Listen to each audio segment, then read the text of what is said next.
So this is the traveling microscope to use measure a refractive index of glass slab. Now see different arrangements. First of all, adjust or focusing the lens, compound lens, to see cross intersection point clearly.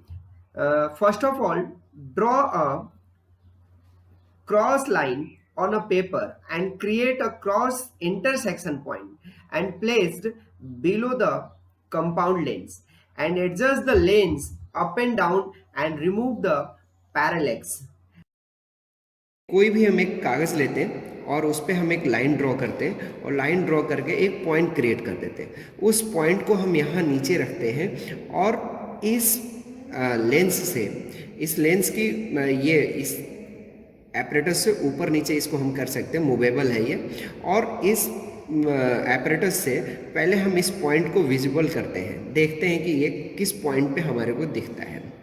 अगर मान लीजिए ये नहीं दिखता है, large height ऊपर up and down करनी हो आपको, तो हम क्या करते हैं, इसको यहाँ से खोलते हैं और इसको ऊपर नीचे कर सकते हैं। ठीक है।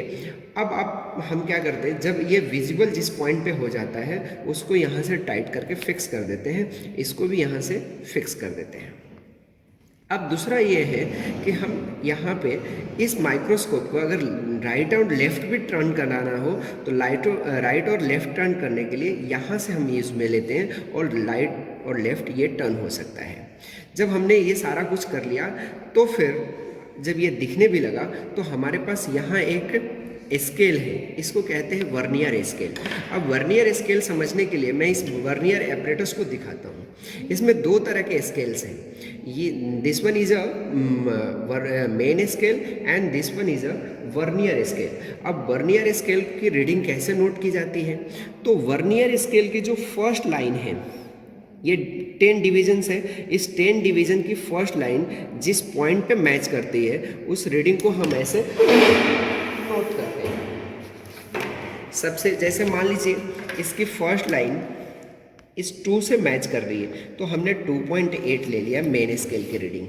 फिर वर्नियर स्केल के कितने डिवीजन, वर्नियर स्केल के ये 10 डिवीजन इस लाइन से कितने डिवीजन कोइंसाइड कर रहे हैं, तो मान लीजिए यहाँ पे 1 2 3 4 5 लाइनें कोइंसाइड कर रही, तो हमने 5 ले लिया। इस वर्नियर स्केल की जो लिस्ट काउंट होती है वो 0.01 होती है, इसको हमने इस कोइंसाइड से मल्टीप्लाई कर दिया। अब ये हमारा मान लीजिए y है और ये हमारा x है, तो हम दोनों को ऐड करें तो मुझे एक रीडिंग मिल गई इस इस पॉइंट को विजिबल कराने के लिए। अब हम सेम प्रोसीजर फिर करेंगे ग्लास स्लैब रख के।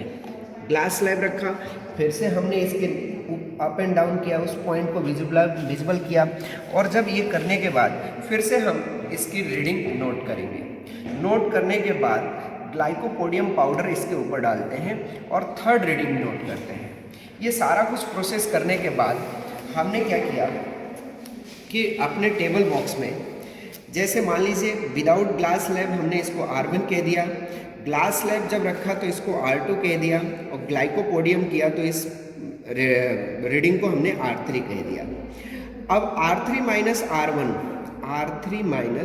R1 is the real depth and R3 minus R2 is the apparent depth. Real depth divided by apparent depth is called refractive index.